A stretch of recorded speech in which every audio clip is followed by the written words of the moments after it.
Hi, my name is Jean and this is my channel Learn with Jean. In today's video, I'm really excited to share some don'ts of marketing your online course.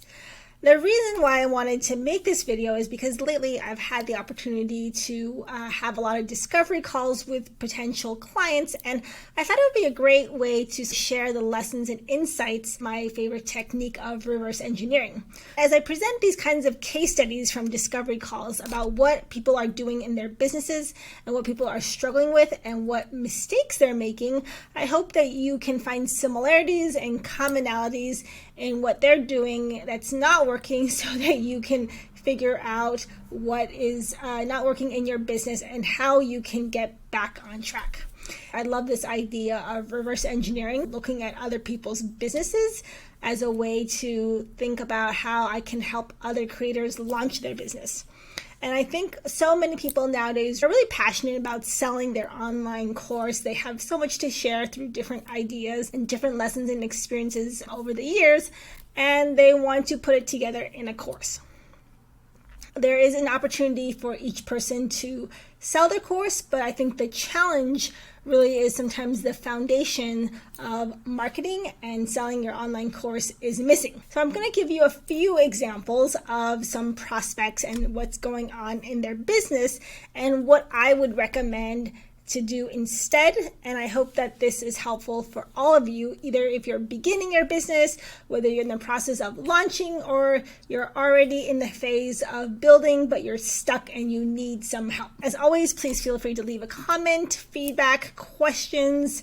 I want to help you all. I want to see everyone succeed, because the creator economy is really a great opportunity to build not only a side income, but also turn a side income into a full-time business where not only you get to support yourself, but you get to have a team to lead as well. So recently, I noticed this is happening a lot lately, and I don't know why, because maybe sometimes the foundation of building an online business, especially an online teaching business, gets lost, or maybe it's overlooked, or maybe it's a little fuzzy.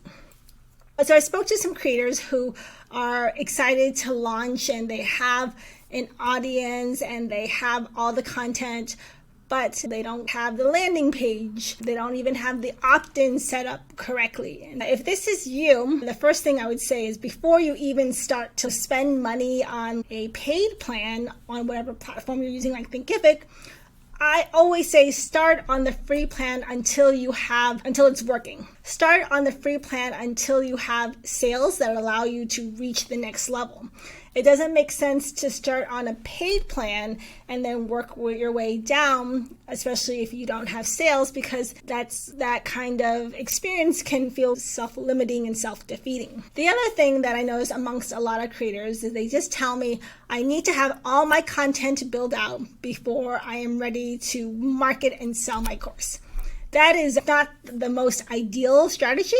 You don't need to have everything done, because in reality, you're never done building out content. You're always going to be building out content, because content and our ideas and our teachings change over time and they evolve. So you don't want to build everything all at once, knowing that things may change. It's important to be flexible without being so rigid, because you want to allow for the ebbs and flows of your creativity to come out of you into the content that you post on social media and to your email list.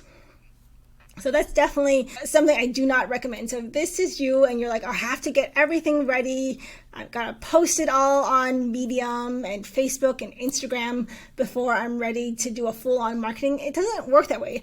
I think sometimes in this online business world, we tend to think of things as linear. Like, I have to do step 1, step 2, step 3 before I can get to the launch. And there is some elements of, like, step 1 is always market research, but there are all these different steps, but they're all very fluid. They go back and forth. You're never done with step 1. You're always going to be doing market research.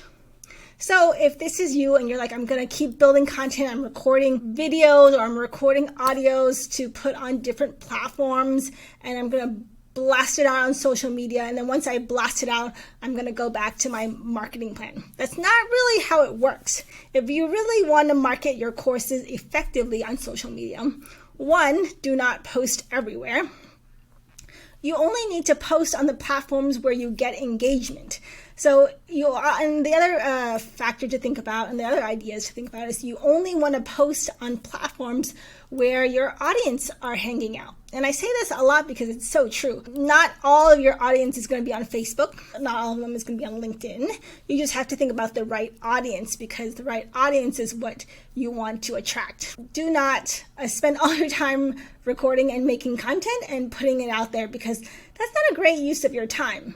And I see very often is creators trying to do it all themselves. And that's not really helpful either. You do need to invest in your business. Now, whether that's a 10K coach, whether that's a 5K coach, is up to you. I've invested in a lot of mindset coaches, and I've invested in some high-ticket business and sales coach, but in the end, how it works in your business will vary. So just because one person had really good success with this business coach doesn't necessarily mean you're going to get the same results. It's important to be open-minded, open to possibilities, and just allow the plan, allow your program, allow your coach and what they're teaching you to unfold as it is. Sometimes I learned that the program that I'm enrolled in with a business coach may not work during that time, but the lessons are still valuable later on. So it's never a wasted investment. It's just your lessons and your insights and your return may take longer.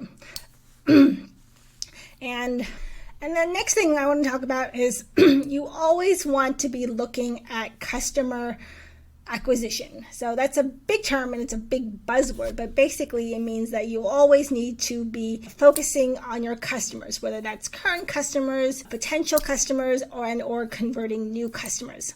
The reason is because your audience isn't always going to buy more than once. Now, the ideal strategy is you always want your clients to be repeat customers, but that's not always the case. So in that scenario, as your customers fade away, or as your customers evolve and kind of shift and go into a different direction, it's important for you to continually to expand your audience and where you're reaching them, so that you have a wider target to sell to. If you are not working on it, I would highly suggest you have a strategy in place to acquire more customers, either on different platforms or continually build content, so you're always widening that funnel.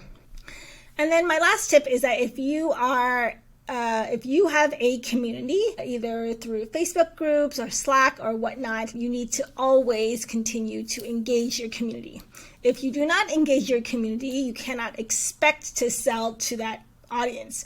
Because if they haven't heard from you, or if you haven't posted in your group in 6 months, or you haven't emailed them in a while, it's really impossible to think you're just going to set out a launch and expect sales to come in, because the list is cold. And so when the list is cold, they're not likely to want to buy from you. With that said, I hope these insights are helpful. My goal is really to use the examples from different case studies and different prospect calls to share with you what people are doing wrong, so that you do not make the same mistake, because those mistakes can cost you in terms of sales, in terms of time, in terms of energy, and they can definitely slow you down. And when you slow down, you feel like you're really not making progress in your business.